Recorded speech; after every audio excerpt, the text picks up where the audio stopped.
I suppose that I can kind of understand why Hibiki is looking so embarrassed now, because it looks like she is carrying a really big pair of balls. Hi and welcome back to the channel. I'm Steven from X Kurogane Studio today with a detailed scale figure review from a figure brand that I am reviewing for the very first time, which is Goldenhead Plus. So regarding this Blue Archive Hibiki figure over here, she can be a bit difficult to find today, especially brand new in stock.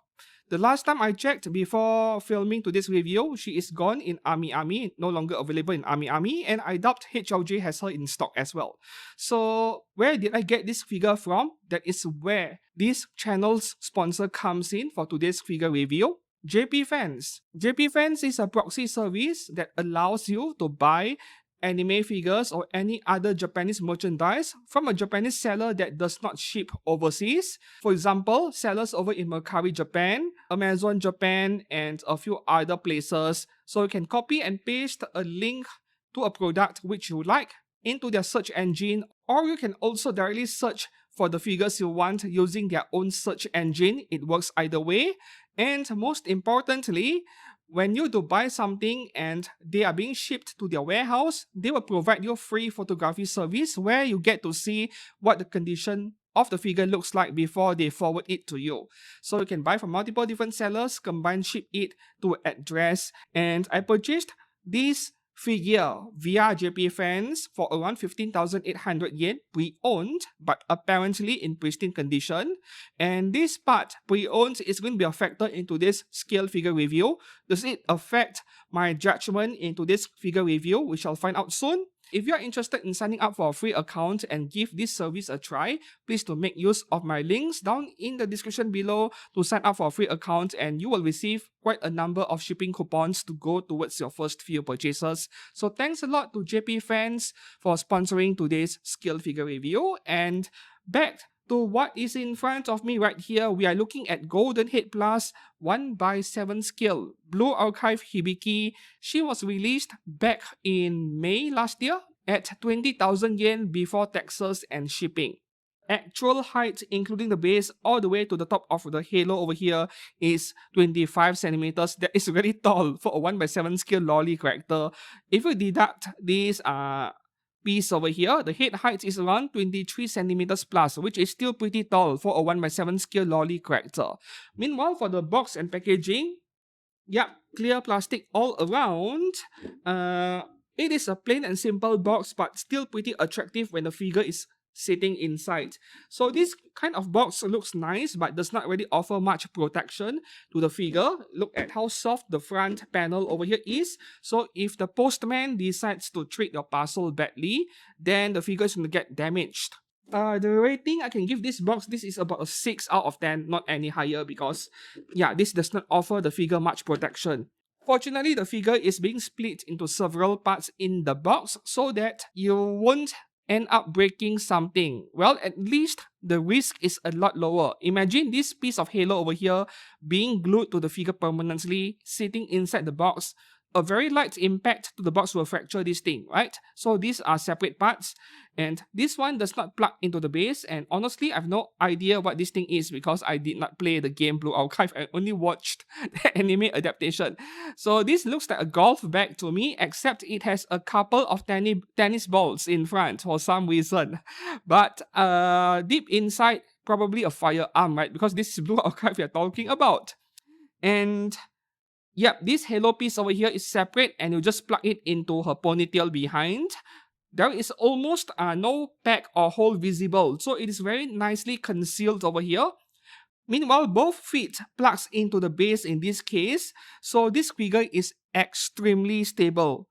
If I were to put this aside and I were to shake the figure, this figure is rock solid, does not wobble at all. This is a 10 out of 10 for stability. Another factor that made this figure feel very stable is the thick and heavy base over here. This is a solid block of acrylic with some design underneath, not clear, hollow, plain ABS plastic that feels cheap. It is nice to see in a figure that cost around 20,000 yen. It makes the figure feel premium, even though acrylic On the other hand, it's a big fingerprint magnet and very easy to scratch, but I would still rather see this over glossy, cheap plastic, right? So this is a really good base over here. Moving on to the sculpt department of this figure. This is my first Goldenhead Plus figure, and the best way I can describe it is a slightly better kotobukiya. In the sense that Goldenhead has a long history of making very consistent figures in terms of sculpting. The first thing I would do, compare the figure to the original artwork the figure was based on. Looks identical, including the face, which is great. This is the kind of character where her face expression needs to be accurately replicated on the figure. If they mess up the face, it is game over for this figure. That embarrassed face over there is so attractive for some reason. Like, there are not many scale figures out there with this kind of face expression. And here we have Hibiki being so embarrassed because she is being made to carry a very large pair of balls over there. Yeah, I mean pom-poms, but it really looks like a pair of balls, and I don't think a pair of tennis balls on her back over here is a coincidence at all. And the funny thing is that she does come with this really phallic looking support stand, which is supposed to go underneath her pom-poms over here to support the weight, but honestly, it is not a concern. They are not that heavy. So if I were to invert it, so yeah, I know, I have a pretty dirty mind, so this is exactly what I'm seeing over here, and I'm not putting this phallic object over here right between her legs. No thank you. So, Sculpt, I would give it a 7 out of 10 maximum. Sounds low, I know, but the reason for that is very simple. This is a very simple character design, right? There are not much intricate details. Even the sculpt on the hair is on the simple side, not very detailed. And I can't complain about that because that is what Blue Archive characters look like. So 7 out of 10 is the maximum I can give her for the sculpt department. And that is also after factoring in any flaws that I could find in the sculpt department of this figure, which I did find one, unfortunately. So at the back of her left arm over here, near the armpit, right, there is a mold line over there. I think it is a rather obvious one, though one can argue that this is not an area you would look at. It is behind, not in front of the figure, so you won't notice it most of the time, but that is also the only flaw I can find. And this kind of flaw has nothing to do with this figure being pre-owned. You know, this is obviously a manufacturing error. It is not like a previous owner of this figure can go on and add their own mold line to the figure. Not going to happen. For scratches in paintwork, maybe it is user inflicted, but for mold lines, that is definitely factory related. So one single mold line at the back over here, but that is about it. I could not find any other mold lines. I could not find any inconsistencies on the surface, no ugly seam lines or gaps, no glue leaking out or any kind of inconsistency. So this is pretty good, right? I really wish that that scar on her armpit isn't there, but this is really me nitpicking every single detail I can find because that is my job when I'm reviewing an anime figure. So Sculpt, 7 out of 10 for the entire figure. The face is perhaps a 9 out of 10. I like it a lot. So moving on to the paintwork. Once again, simple figure, lower than average detail, but if you look carefully, there is plenty of detail to be found in the paintwork. And the kind of detail I look for, weathering and shading, they are all there, which is excellent. So the most obvious ones are her skin and also this pair of balls over here. These pom-poms, look at the color gradients on the yellow. A lot of heavy shading, different shades of yellow color. Even on the skin, around the joints area, you can see some pink color accents being added to her skin, which is nice. And on the outfit, there is a bit less shading, but they look fairly nice. There is a very consistent paintwork. I'm not seeing any paint bleeding or, scratches of any kind. I guess that the previous owner really took care of her, not finding any potentially user-inflicted flaws on the figure.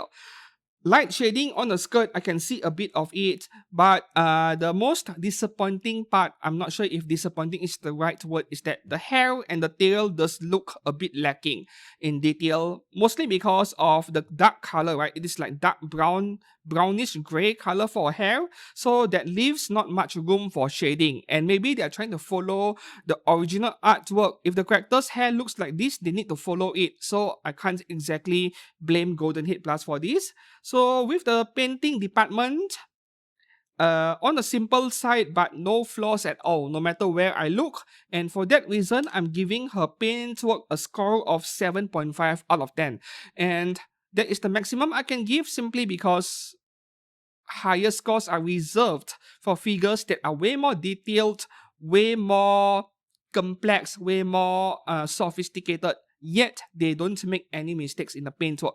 Those kind of figures, they'll get way higher scores if nothing is wrong, right?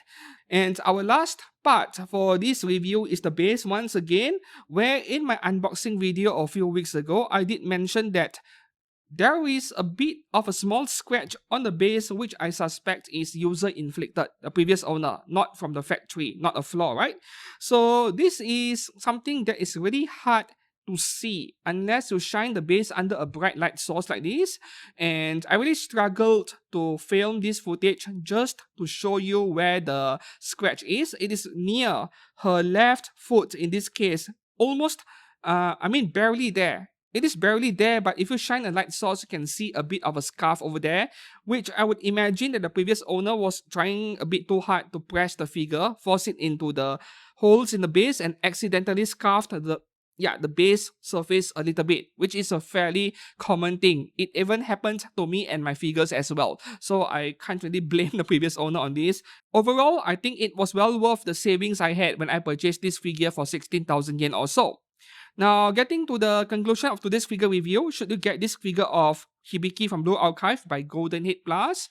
Well, if you can find her at a fairly normal price or even MSRP price, then yes, go for it. So far, I have not been able to come across a brand new copy, but I'm sure there are a few out there, maybe in China, for example, not Japanese websites, or just search around, right? Put in some effort into hunting anime figures. If you want to go for a pre-owned copy, let's say 16,000 yen is fine, but yeah, I was drawing the line at around 16,000 yen. If a pre-owned copy was 18,000 yen, I wouldn't purchase it because a new one is 20k, right? So as for my conclusion for this figure, it is a big yes if you want a figure of Hibiki. What other options do we have? I can't really remember any other brand making a scale figure of her, and there is also pop-up red. And that would be all for today's scale figure review. If you found today's review informative or helpful, please do give this video a like and subscribe to this channel for more anime figure content every week. And until then, thanks for watching. I'll see you soon. Goodbye.